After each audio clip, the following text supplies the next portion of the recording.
নিয়মিত ফজর নামাজ কাজা হলে তার কি করা উচিত? নিয়মিত ফজর নামাজ কাজা হলে তাকে হাত পা বেঁধে ভালো করে মারা উচিত। কারণ নিয়মিত এর মানে আরেকজনের যায় মারবেন না। এই ফতোয়া শুনে আবার যায়, আমি এটা কথার কথা বললাম আর কি, মানে এমন অপরাধ করেছে যে অপরাধের কারণে সে নিজের ব্যাপারে নিজের শাস্তি দেওয়া উচিত। হাসার কথা বলিনি আসলে। আপনার ফজর নামাজ একদিন মিস হতে পারে, কিন্তু নিয়মিত ফজর নামাজ মিস হওয়ার মানে হলো আপনি ফজর নামাজের গুরুত্ব বুঝেন না, আপনি অলস। ঠিক না ভাই? ঠিক। একজন ইমানদার কখনো অলস হতে, ফজর নামাজ না পড়লে সে কখনো ইমানদার হওয়ার সুযোগই নেই। এটা মুনাফিকের লক্ষণ। ফজর নামাজ যার পড়া কঠিন হয় তার লক্ষণটা কিসের? মুনাফিকের। আল্লাহ তাআলা আমাদেরকে হেফাজত করুন।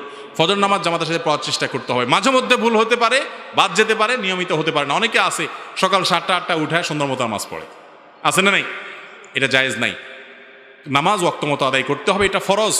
5 ওয়াক্ত নামাজের মধ্যে সবচেয়ে কষ্ট হয় যে নামাজটা পড়তে, ফজরের নামাজ। আর এই নামাজটার ফজিলত কোন কোন ওলামাদের মতে আসরেরটার পরে, আর কোন কোন ওলামাদের মতে 5 ওয়াক্তের মধ্যে সবচেয়ে শ্রেষ্ঠ হলো ফজরের নামাজ। আল্লাহ তাআলা আমাদেরকে নামাজটা পড়ার তৌফিক দান করুন।